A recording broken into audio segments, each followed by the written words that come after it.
You know that feeling when you see a dog waiting in a parked car and you genuinely consider breaking the window. But yesterday you walked past someone sleeping on the street without breaking stride. That's not heartlessness.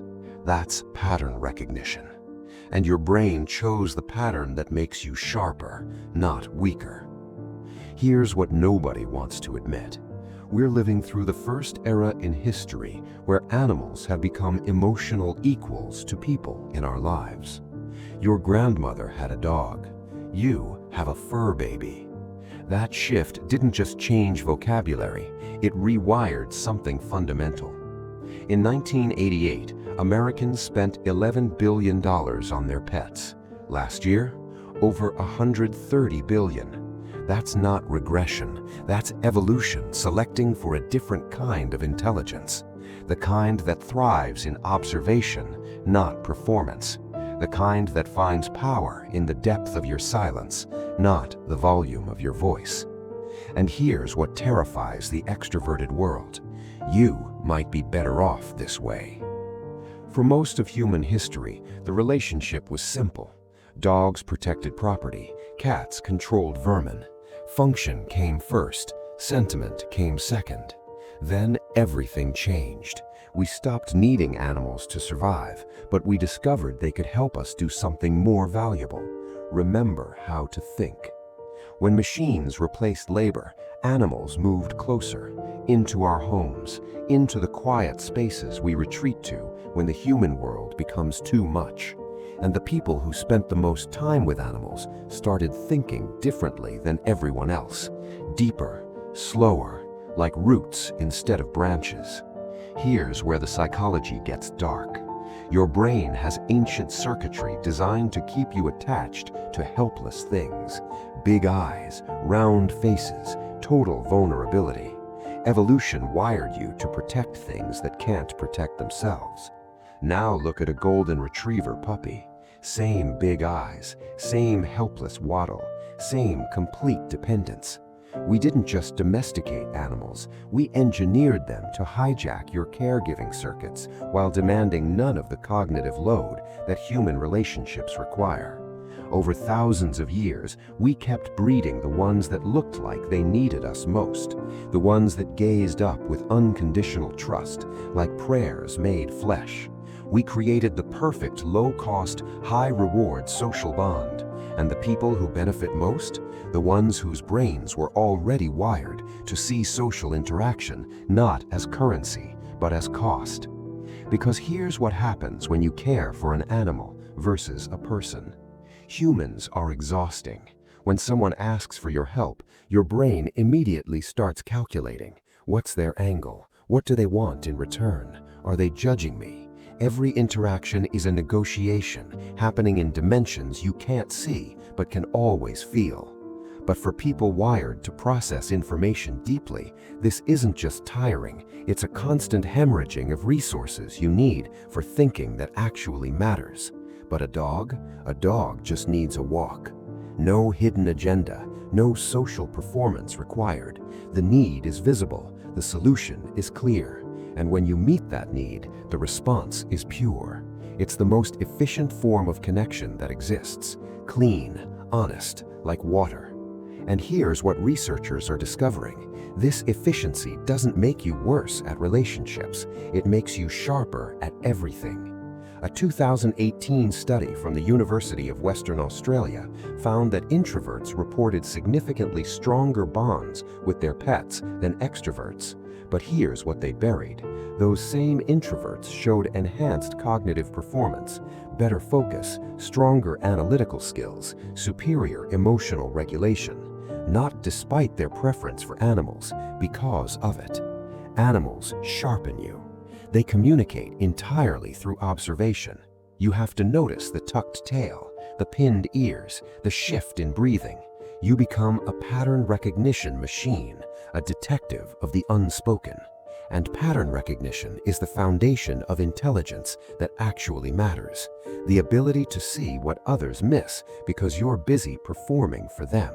While extroverts are learning to talk louder, you are learning to see deeper. While they're perfecting their pitch, you are perfecting your perception. While they're burning energy on charisma, you're building the capacity to notice what actually matters. People who live with animals develop a kind of intelligence the extroverted world doesn't have a category for. You learn to trust patterns over persuasion. You learn that silence contains more information than speech. And the world calls this antisocial, calls it avoidant.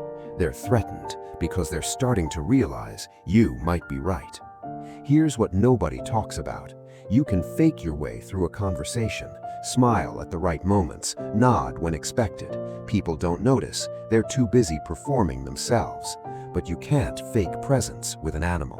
A dog knows if you're actually there or just going through the motions. Animals demand your complete attention, and that forces you out of overthinking and into actual awareness. A study from Washington State University found that just 10 minutes with an animal reduces cortisol and improves cognitive function for hours. Not because animals are relaxing, because they force you to stop the recursive loop and actually process reality. But here's the part that should terrify productivity culture. That practice doesn't just calm you down, it makes you more dangerous. People who care for animals show improved executive function, better impulse control, stronger working memory, because when you're responsible for something that can't speak, you have to think systematically, anticipate needs 3 steps ahead. Your brain becomes a prediction engine, and you're doing this alone, without the cognitive tax of managing someone else's expectations. That's not a coping mechanism, that's optimization. A 2020 study from Carroll University found something that breaks everything we've been taught. Introverts with pets reported lower loneliness than extroverts with active social lives. Someone alone with a cat feels less lonely than someone surrounded by people at a party. Why? Because loneliness isn't about how many people you're around, it's about whether you feel truly seen.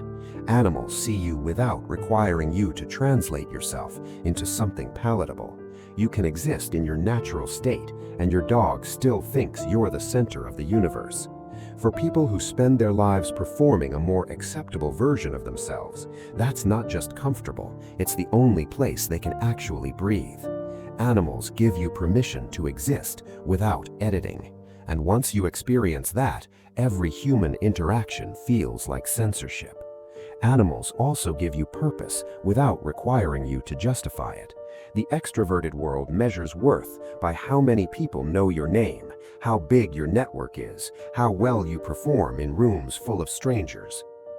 You spend your life feeling like you're failing at being human. Then you get a dog, and suddenly something depends on you completely. Not because you're charismatic, just because you show up. Research shows pet owners report significantly higher levels of meaning and purpose. The animal makes you necessary in a way that doesn't require you to be anyone other than yourself. People who care for animals maintain better sleep schedules, exercise more consistently. Not because they're more disciplined, because something depends on them. You might skip the gym, but you won't skip feeding the creature that needs you. Here's the part that should frighten people. Caring for animals rewires your reward system. A 2021 study found that people who care for animals show increased neural activity in reward centers all the time. Your brain learns to extract meaning from smaller moments. A tail wag, a slow blink, a head resting on your knee. Your threshold for satisfaction drops. Suddenly, you're capable of finding joy in places other people walk past. The extroverted world teaches you meaning comes from big, loud experiences, parties, networking events, things designed to make introverts feel deficient. But animals teach you the deepest satisfaction comes from quiet observation, from noticing patterns, from connection that happens in silence. And once you learn to value those moments, you stop needing validation from people who made you wrong. You're not lonely, you're selective. You're not antisocial, you're efficiently social. You're not broken, you're optimized for a different kind of intelligence. But here's the tension nobody wants to examine. Researchers ran an experiment. 2 donation appeals, one with a starving child, one with a starving dog. The dog raised more money. They ran it again, dog versus elderly person, dog versus homeless veteran. Over and over, the same pattern. And who chose the animal most? Introverts, deep thinkers, people comfortable with solitude. Not because they hated people, because they'd done the math. Animals can't disappoint you, can't waste your help. Their suffering is pure, uncomplicated. But what if that's not avoidance? What if that's clarity? What if people who prefer animals aren't running from human connection? They're just done pretending all connection is equally valuable. Here's what's actually happening. Caring for animals makes you sharper, more observant, more present, better at pattern recognition, stronger at emotional regulation. For introverts, it builds these skills without the cognitive tax of human interaction. While everyone else optimizes for networking, you're optimizing for noticing. While they build shallow connections with hundreds, you're building deep understanding of systems. While they exhaust themselves on performance, you're conserving energy for insight that actually changes things. Animals train you for this. They reward observation over charisma, presence over performance, depth over display. They teach you to trust your perception over social consensus. And in a world built on manipulation, that's the most dangerous skill you can have. But those skills weren't meant to stay contained. The empathy you've built, the presence you've practiced, the pattern recognition you've sharpened, all of that translates, not to everyone, but to the people and problems that actually matter. If caring for an animal taught you to notice micro changes, you can spot manipulation in real time. If it taught you to stay present under pressure, you can think clearly when everyone else panics. If it taught you deep connection doesn't require performance, you can build relationships with the few people worth building them with. You're not using animals as a replacement, you're using them as training for connection that doesn't waste your time. And you don't have to become extroverted to deploy this. You just have to recognize that the depth you've cultivated in silence is exactly what certain problems require. Not every problem, but the ones that matter, the ones everyone else is too distracted to solve, those need someone who learned to think by watching instead of talking. You'd break a window to save a dog without hesitation, not because you're impulsive, because you've trained yourself to see clearly and act decisively when it matters. So what happens when you turn that same clarity on the human world? Not to fix everyone, but recognizing that the skills you've built in silence might be exactly what a loud, distracted, performance-obsessed world desperately needs. That's not the animal paradox, that's the introvert advantage. The question is whether you're ready to stop apologizing for it. The animal already gave you that permission. It's been waiting there in its eyes, in its trust, in its total acceptance of you. Now, you just have to give it to yourself.